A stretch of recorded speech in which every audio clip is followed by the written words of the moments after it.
The Sultan of Sokoto has advised the federal government-led Buhari administration. He says, take Biafra Oduduwa agitation as wake-up call. Sultan tells Buhari-led federal government. Wow. The Sultan of Sokoto, Muhammad Saad Abubakar III, has once again spoken. This time around, he urged the federal government to take the secessionist agitations which is presently going on in Nigeria as a wake-up call. While speaking, the Sultan stated it clearly that the federal government must do the needful so as to restore the spirit of love and patriotism in Nigerians, which will help in tackling the current challenges facing Nigeria. Lately, there have been a series of calls for division in different parts of the country. In the southeast region, for instance, the indigenous people of Biafra and Nnamdi Kanu are doing everything humanly possible to actualize Biafra Republic, while in the southwest, Sunday Igboho and his people want to actualize Oduduwa Republic. The Sultan went on and made it known to the Muslims that they should try and sustain all that they learned during Ramadan. According to Vanguard, it says insecurity in Nigeria.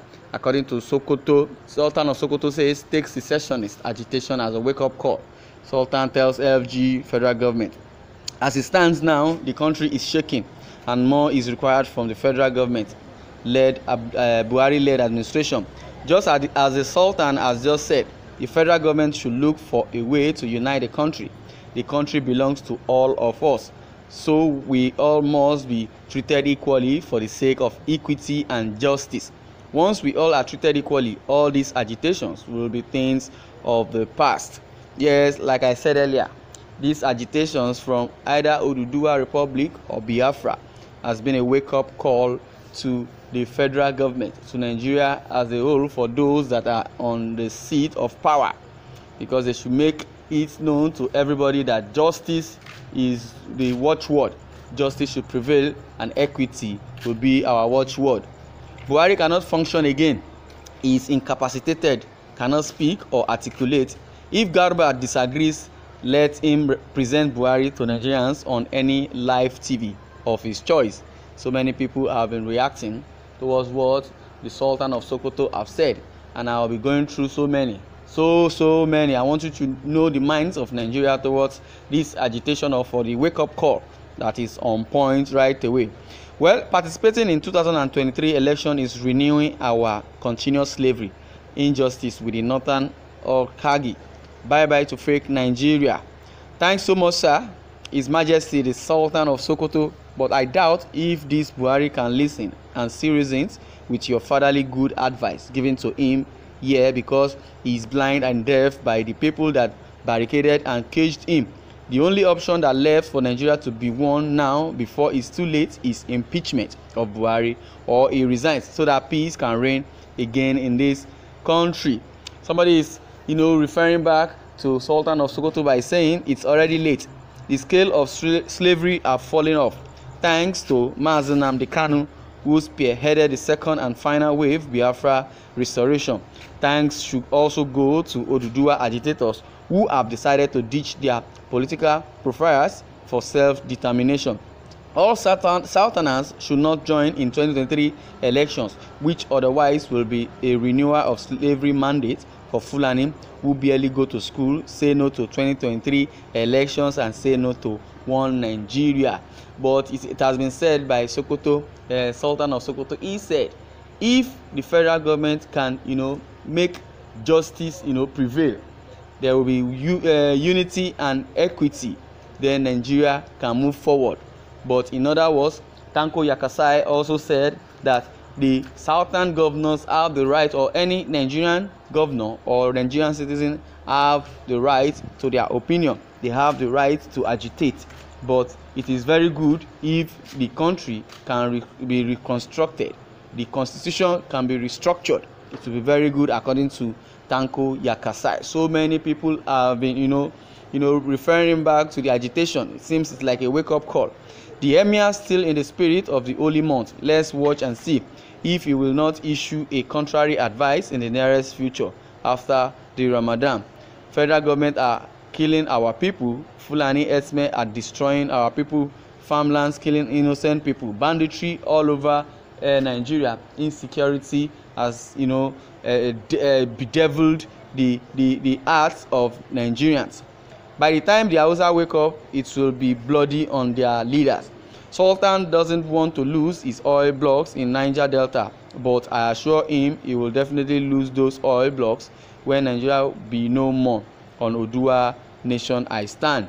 Well, Buhari should resign. He is a failure. Nigeria has already torn in pieces. How can the Buhari summon a National Security Council meeting with all security chiefs being Fulani, no single Igbo or Yoruba man there? What will they achieve in the so-called security meeting that will be in the interest of all? You want one Nigeria with tribalistic and nepotistic leaders or leadership? It cannot work that way, sir. Does it mean that Buhari cannot listen to voice of reasoning, including the Sultan as advice? Buhari brought injustice to the nation. He brought injustice to the government and has made no meaningful progress in the Nigerian system. Well, so many people have been commending the Royal Highness, the Sultan of Sokoto. He says, "Thank you, His Royal Majesty. The anger and agitations these regions are multiplying because the people in the presidency are not honest to themselves, not honest to Mr. President, and not honest to the citizens. They are living in false euphoria life. They are living in false euphoria given the fact that Mr. President is not his usual self due to old age, thereby trying to force Nigerians into dogma by using intimidation. Imagine a former peaceful Nigerian even after the war that makes Igbo and other tribes to live in every part of the north. Ye shall know the truth, and the truth shall set you free." So many people. Well, the Sultan indeed has a valid point here. If Nigerians are treated equally, nobody will care if South is the president, and if either vice president is from the north, nobody will care. North is the president and vice president. I still tell people, can't they learn from MKO Abiola and Tofa? They were all Muslims, but those of us from other regions did raise an eyebrow. But I am quite sure if both then were Christians and Christians, or either Muslim or Christian, provided there is justice. I know some of my friends from other faiths will complain. Muslims and Christian leaders have failed us in the leadership of this country. Why not let us now choose any good-fearing person to lead us in this country? If ever we want to remain as one Nigeria, we are full of religious. There are so many religious bigots. Let's obey God or obey religion. Religion is just the problem of this country, and tribalism. Yet they are ungodly. Without conscience, Nigerians need leaders with conscience and love. These are the types of leaders we need if we want to live together and forge together as one and united country. To crown it all, we must all, shun nepotism and shun tribalism in this country. I would like you to share your comments, and furthermore, don't forget to share this news so that others can be aware. Thanks for listening, and God bless.